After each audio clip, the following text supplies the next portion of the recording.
नमस्कार, बहुत स्वागत है आप सभी का। आप देख रहे हैं ऑनलाइन टीवी। आपके साथ मैं हूं पंकज रौतेला। आपकी बारी बांके बिहारी। जी हां, श्री कृष्ण जन्मभूमि मुक्ति संघर्ष समिति का गठन हुआ है। 14 राज्यों के संतों की बनी है एक समिति में शामिल हैं 100 से ज्यादा संत। श्री कृष्ण जन्मभूमि स्थल की मुक्ति की मांग हो रही है। श्री कृष्ण जन्मभूमि स्थान की मुक्ति के लिए संतों की समिति बनी। अयोध्या में राम मंदिर के बाद तेज हो रही है मांग। विनय कटियार ने दिया था बयान, अयोध्या तो है झांकी, मथुरा और काशी है बाकी।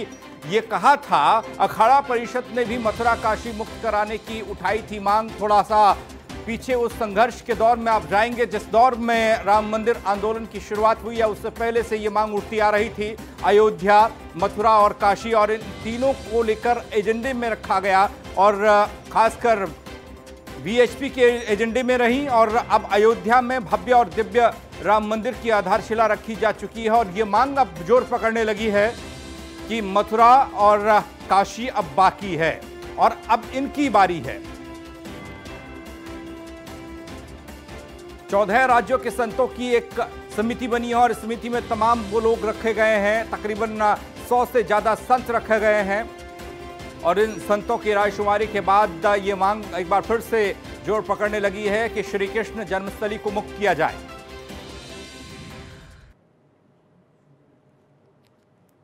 हमारे साथ में 17 प्रदेश के संत जुड़ चुके हैं। 17 प्रदेश अध्यक्ष मैंने श्री कृष्ण जन्मभूमि निर्माण न्यास के गठन कर दिए हैं, उनको नियुक्त कर दिया है। इसके अलावा संपूर्ण भारत में मैंने कम से कम राष्ट्रीय कार्यकारिणी को पूरी तरह से गठित कर लिया है। इस महीने की 23 तारीख यानी पूरे एक महीने के अंदर मैंने सारे कार्यकर्ता नियुक्त कर दिए। देखिए, मंदिर जो जगह भगवान श्री कृष्ण का गर्भगृह बना हुआ है, अभी वर्तमान में एक कमरा है, वह केवल एक रूम, जिसको एक भव्य रूप मंदिर के रूप में दिया जाना चाहिए। जैसे अयोध्या में ये 67 एकड़ की जो बैरी कटिंग थी, आज वहाँ पूरे उस क्षेत्र में विशाल राम मंदिर बनने जा रहा है। तो यहाँ राम मंदिर की तरह कृष्ण मंदिर भी उसी तरह भव्य, ऐतिहासिक, विश्व प्रसिद्ध होना चाहिए। ये मेरी कामना है और वो तभी होगा। जी, इसके लिए न्याय प्रक्रिया हम उसका पूरा इतिहास निकाल लिए हैं और जल्दी ही हम PIL दाखिल करने वाले हैं। तो राम की जन्मस्थली में राम का भव्य और दिव्य मंदिर जिसकी आधारशिला रखी जा चुकी है, अब मांग हो रही है श्री कृष्ण की जन्मस्थली मथुरा में भी उनके भव्य और दिव्य मंदिर की। स्वामी चक्रपाणी महाराज इस मामले पर क्या कुछ कहते हैं, दिखा रहे हैं आपको। अयोध्या तो अभी ये झांकी है, काशी मथुरा बाकी है। हिंदू महासभा और सभी पक्षकारों ने मिल के आज अयोध्या जी रामलला की केस को जीता और जिस माननीय सर्वोच्च न्यायालय ने जिस पर निर्णय दिया, जिस पे आज पूरे विश्व में खुशी का लहर है। अब काशी और मथुरा के लिए हिंदू महासभा भविष्य में जल्दी रणनीति बनाएगी, उसके लिए संवैधानिक और कानूनी लड़ाई लड़ेगी।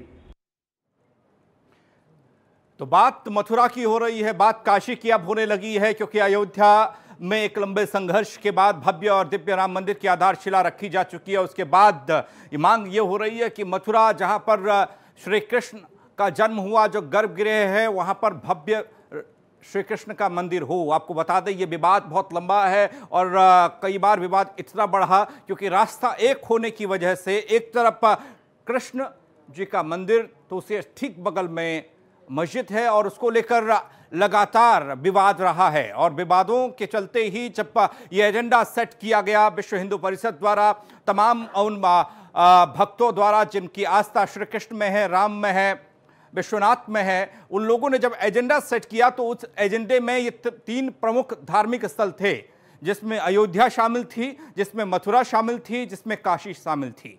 और अब जब अयोध्या में भव्य और दिव्य राम मंदिर की आधारशिला रखी जा चुकी है और आने वाले वक्त में एक चमचमाता हुआ, शिखर को चूमता हुआ एक मंदिर दिखाई देगा अयोध्या में, तो मांग हो रही है मथुरा और काशी भी मुक्त हो। मथुरा और काशी का जो विवाद है वो विवाद भी खत्म हो। अब तमाम उन भक्तों में, शिव के भक्तों में, तमाम कृष्ण के भक्तों में, तमाम उन संघर्ष करने वालों में ये आश जगी है कि जो देश में मौजूदा सरकार है, जिस तरीके से सरकार ने स्टैंड राम मंदिर को लिया, वैसा ही कृष्ण जन्मभूमि को लेकर और काशी को लेकर भी लेगी।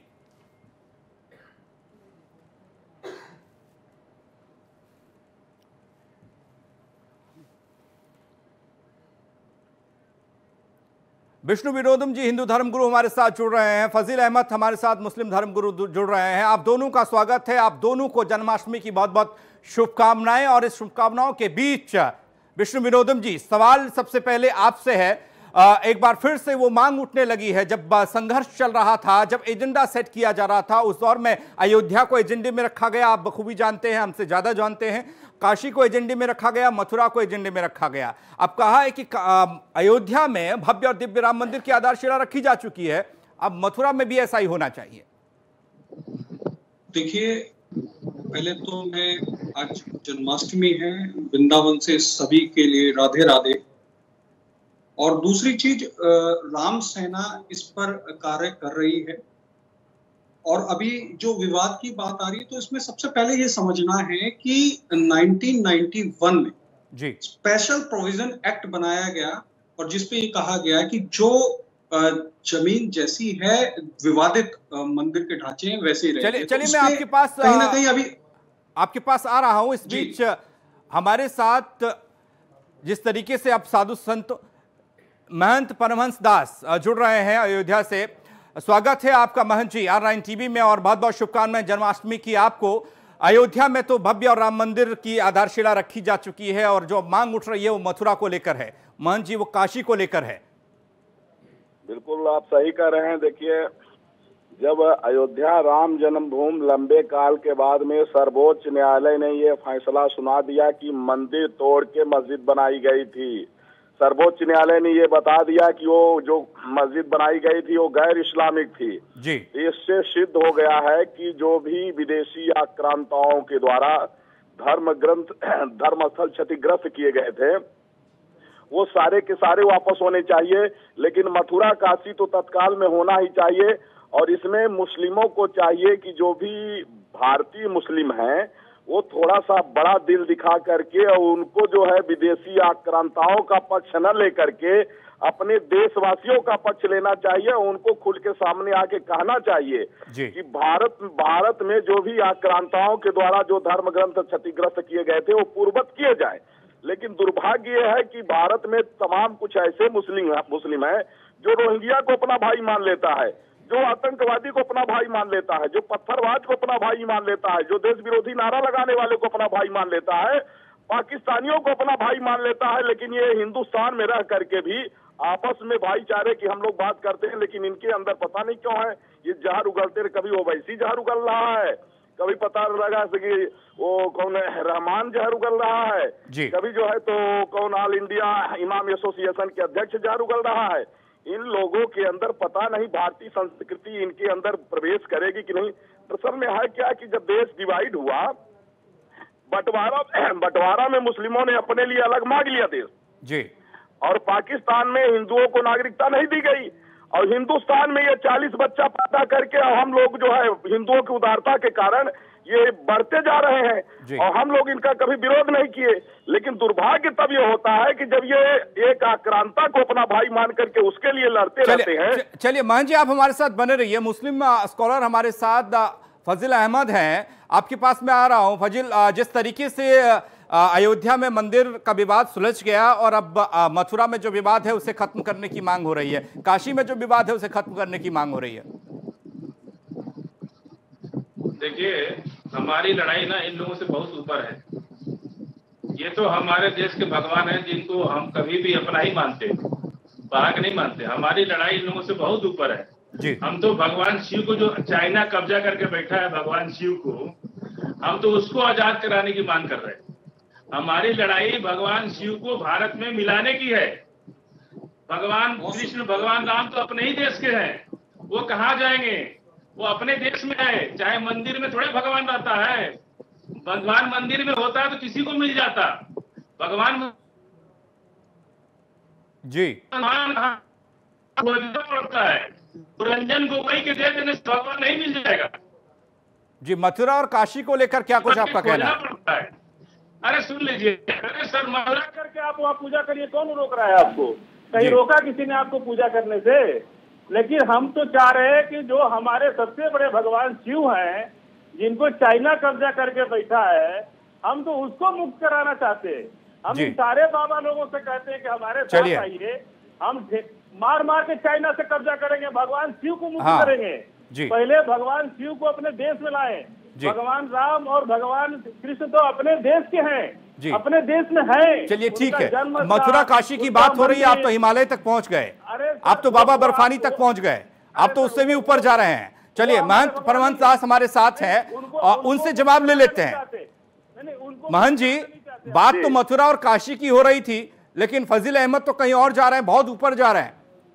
देखिए, मैं तो ये बिल्कुल बहुत ऊपर सोच है हम लोगों की। हम लोग भगवान शिव को आजाद कराना चाहते हैं जी, अपने देश सुन में लीजिए, चाहते हैं। सुन लीजिए।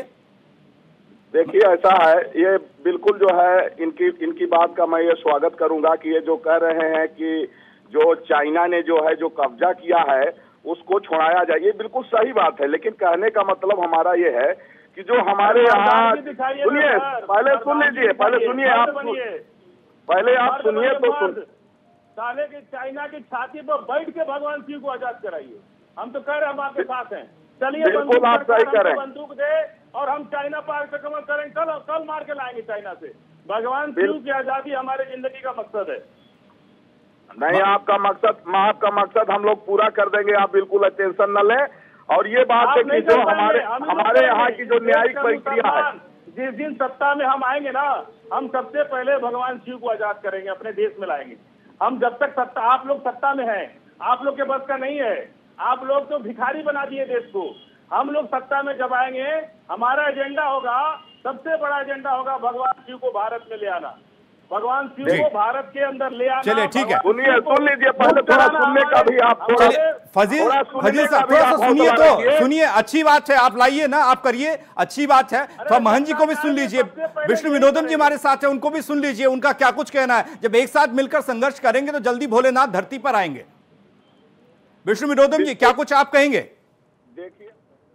देखिए, फजील अहमद जी ने जो कहा वो मैं उनकी बात का स्वागत करता हूँ और होना भी चाहिए, बहुत अच्छी बात है। लेकिन फिलहाल जो आज बात चल रही है वो कृष्ण जन्मभूमि पर चल रही है।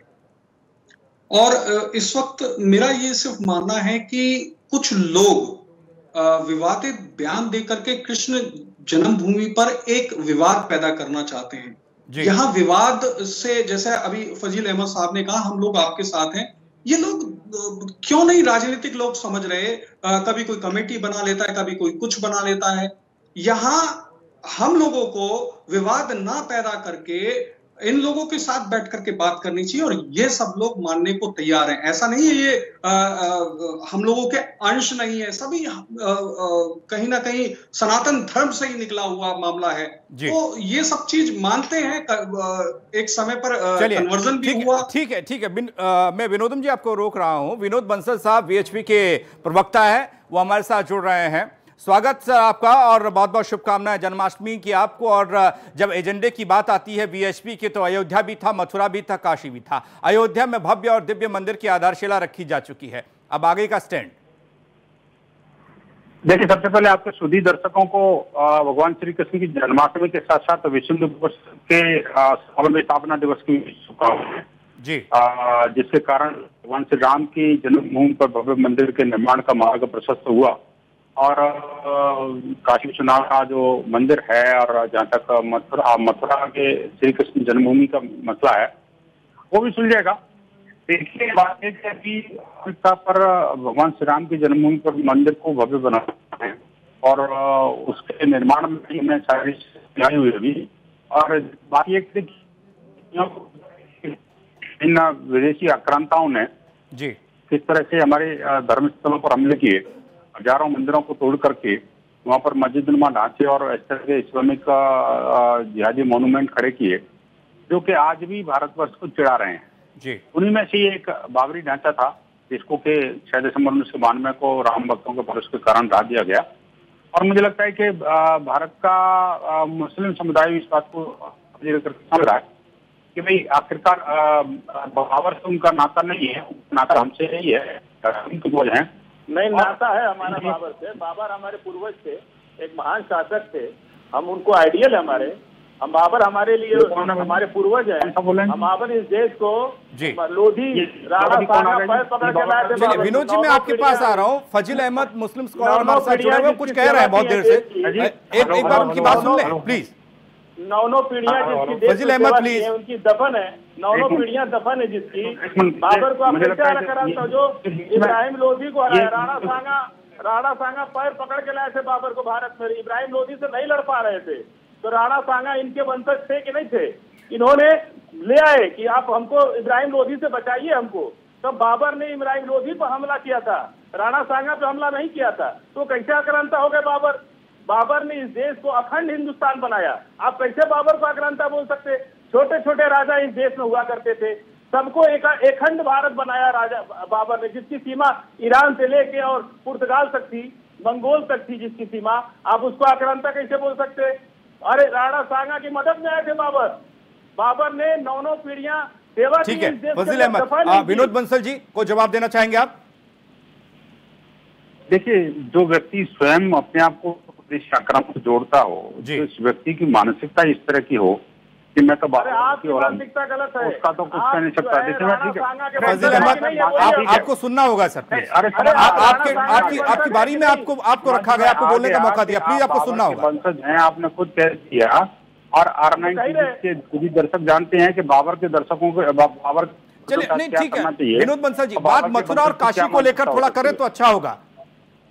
और मथुरा और काशी को लेकर जिस तरीके से एक समिति बनी है, तकरीबन 18 से 20 राज्यों के साधु संत उसमें मौजूद हैं, 100 साधु संत उसमें मौजूद हैं। उस समिति के बारे में कोई जानकारी आपको हो और किस तरीके से आगे अब काम हो रहा है, कोई स्टैंड लिया जा रहा है या फिर नहीं?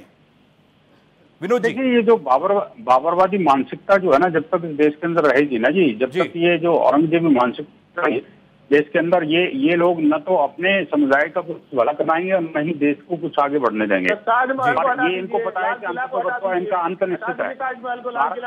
जो बाबर का अगर आपको बाबर की मानसिकता नहीं बनते पर अभी भी लोग जो है ना पेशाब करते हैं और उसकी जर्जर अवस्था है। अगर इनके वंशज हैं ये, इनको दिक्कत तो ये है कि कोई सुनना नहीं चाहता। ये जो है ना, देखिए बिल्कुल विनोद जी, बहुत बहुत शुक्रिया, आपने वक्त निकाला हमारे साथ। और कोई भी एजेंडा हो आप शेयर जरूर कीजिएगा दर्शकों के साथ। फिलहाल आपका बहुत बहुत शुक्रिया।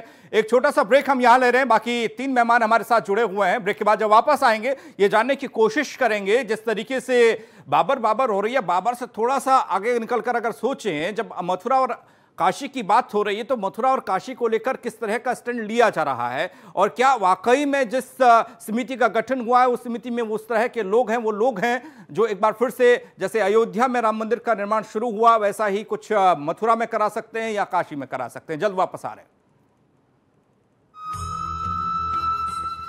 अब की बारी बांके बिहारी। जी हाँ, बात कृष्ण जन्माष्टमी पर बात हो रही है। कृष्ण के जन्मस्थली में, उनके गर्भगृह में और उस स्थान पर एक भव्य और दिव्य मंदिर हो। जी हाँ, जिस तरीके से राम मंदिर की आधारशिला रखी गई और साधु संत और तमाम कृष्ण में जो भक्ति रखते हैं, जो आस्था रखते हैं, श्रद्धा रखते हैं, वो ये चाहते हैं कि ऐसा ही मथुरा में कृष्ण जन्मस्थली में एक भव्य मंदिर बने। लेकिन मंदिर बने तो बने कैसे? क्योंकि यहाँ पर जिस तरह का विवाद है वो विवाद भी जैसे अयोध्या में विवाद था उस तरह का ही विवाद है। एक तरफ मंदिर और मंदिर का गर्भगृह है, दूसरी तरफ मस्जिद और रास्ता एक, और उसको लेकर होता विवाद कई बार इस देश ने देखा है। लेकिन एजेंडे में तो था, अब मांग होने लगी है, उठने लगी है। महंत परमहंस दास हमारे साथ हैं, तपस्वी छावनी। महंत जी, आपके पास एक बार फिर से आ रहा हूं। जब मांग उठ रही है और जिस तरीके से R9 टीवी पर एक खबर भी चल रही है, वो खबर ये कि एक समिति बन रही है, यानी साधु संत एक हो रहे हैं, वो इकट्ठा हो रहे हैं, उनके मन में जो चल रहा था वो बाहर आने लगा है। अयोध्या के बाद वो बात मथुरा की करने लगे हैं। विष्णु विनोदम जी हमारे साथ हैं। विनोदम जी, ये समझ लिया जाए कि वाकई में अब वो दिन दूर नहीं जब एक बार फिर से इस तरह की मांग की जाएगी कि जहां पर श्री कृष्ण का जन्म हुआ, जहां गर्भगृह है, वहां पर एक भव्य मंदिर हो, और बहुत जल्द इस तरह की मांग देखने को मिलेगी, जोर पकड़ती हुई दिखाई देगी। देखिए, कोई भी कदम उठाया जाए वो इस तरीके से उठाया जाए कि किसी को आहत ना हो। ठीक है, हम लोग कोर्ट पे जाएंगे या हम लोग कहीं ना कहीं राष्ट्रपति से गुहार करेंगे, और राम सेना ने कल ये गुहार भी की है, राष्ट्रपति को पत्र भी लिखा है। लेकिन जिस तरीके से ये सोचते हैं कि मस्जिद को ढहा दिया जाए या कुछ लोग इस तरीके की बातें करें, मस्जिद को तोड़ दिया जाए, हम लोग किसी के आस्था के साथ नहीं खेल सकते। हम लोग बैठ करके एक फैसला कर सकते हैं। और कुछ लोग हैं जो आक्रांता का रूप ले रहे हैं, मेरे हिसाब से ये सही नहीं है।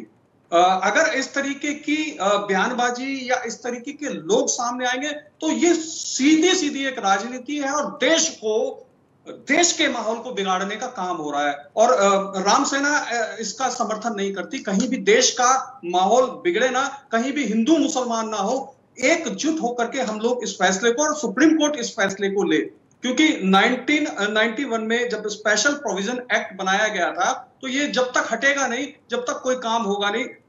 कुछ भी लोग बोलते रहे, उससे कोई फर्क नहीं पड़ता, लेकिन जो संविधान बोलता है, हम लोग संविधान को मानने वाले हैं, हम गांधी को मानने वाले हैं। हम लोग इस तरीके से आक्रांता नहीं हो सकते। ये गांधी का देश है, ठीक है। संविधान छोड़ करके हम लोग अलग जाकर के बात करेंगे तो बेकार है।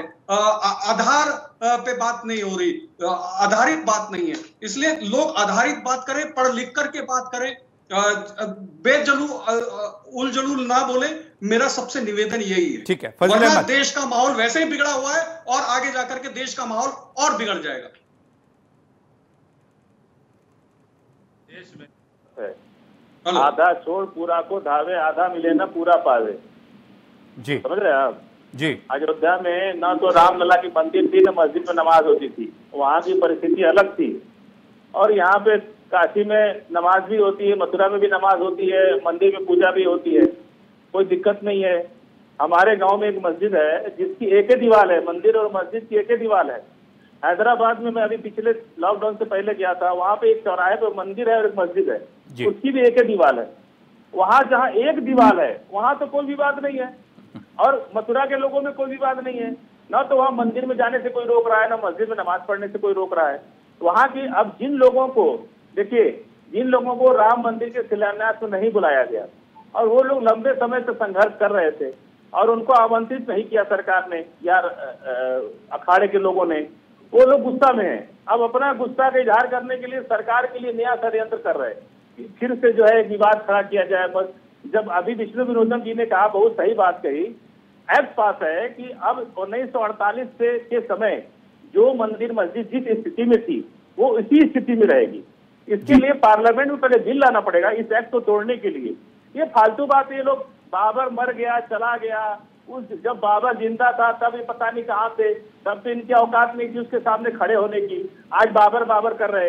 अरे आज जो है उसको देखो, दादा परदादा क्या किए, तब तो गोबर फेंक रहे थे ये लोग, तब क्या कर रहे थे, तब क्या। आज का समय देखिए कि आज की परिस्थिति की मांग क्या है।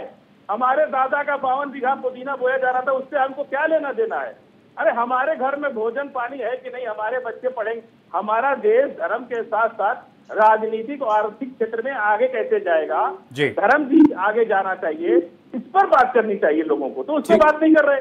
आप देखिए गलवान ठीक है, सारी राजनीति की जा रही है। महंत परमहंस दास हमारे साथ जुड़े हुए हैं, उनके पास आपका सवाल लेके हम जा रहे हैं। महंत जी, फजील अहमद कह रहे हैं कि जिन्हें इस शुभ कार्य में, इस आधारशिला रखे जाने में बुलाया नहीं गया, पूछा नहीं गया, उनके मन की ये टीस है और वो टीस अब निकाल रहे हैं। वो कह रहे हैं कि मथुरा और काशी बाकी है। क्या ये वजह है? और जैसा कि हम सभी जानते हैं, ये एजेंडे में तो पहले से था काशी, आज नई बात नहीं है। मथुरा पहले से था, आज नई बात नहीं है। देखिए, ऐसा है कि ये बहुत लंबे काल से चल रहा है और मथुरा काशी पर भी बहुत जल्दी ही फैसला आने वाला है।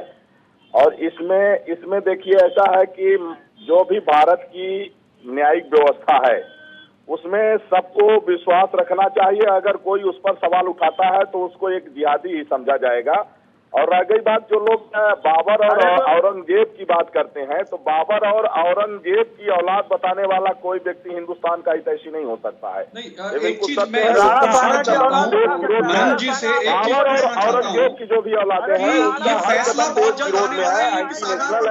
इसलिए लोगों को अब समझने की आवश्यकता है। विदेशी आक्रांताओं को जो अपना जो है तो मसीहा मानते हैं, अपना आदर्श मानते हैं, ऐसे लोग हिंदुस्तान का भला नहीं कर सकते हैं। इसलिए अब हिंदुस्तान की जो जनता है वो विदेशी आक्रांताओं को आदर्श मानने वाले का कभी रिस्पेक्ट नहीं करेगी। और इनके लिए जगह हिंदुस्तान नहीं, इनके लिए जगह पाकिस्तान में है। और हम लोग प्रयास करेंगे कि ये जल्दी इनको पाकिस्तान पहुंचाएं। फजील अहमद देखिए, छोटा मुंह बड़ी बात, कोई भी कुछ बोल सकता है, उसकी अपनी जबान है, उस पर हमको कोई एतराज नहीं है।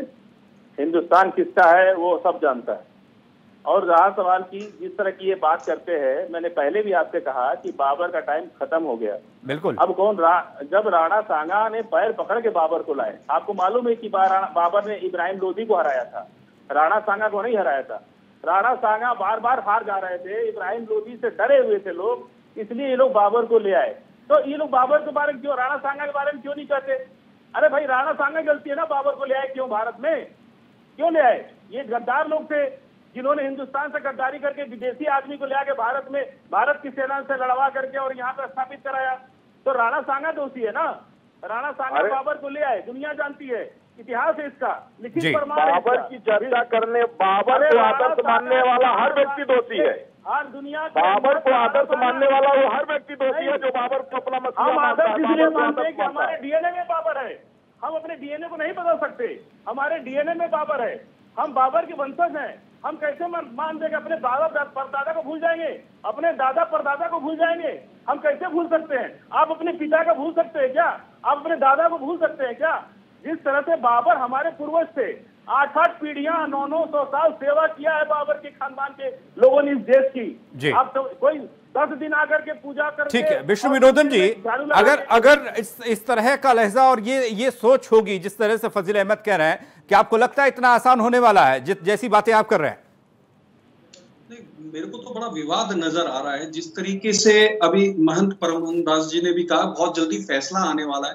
फैसला कैसे आ जाएगा जब स्पेशल प्रोविजन एक्ट बना हुआ है? फैसला कैसे आ जाएगा? इसके लिए गुहार करनी पड़ेगी, राष्ट्रपति के पास जाना पड़ेगा, एक पूरा का पूरा उस पैनल पे चलना पड़ेगा। ऐसे जल्दी कह दें कि फैसला आ जाएगा।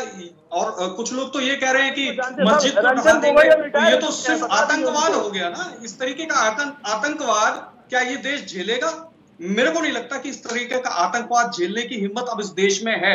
वैसे ही कोरोना और व्यापार खत्म है, लोगों के पास नौकरी नहीं है, और इस तरीके की जो बातें चल रही हैं, इससे तो देश बिल्कुल खत्म हो जाएगा।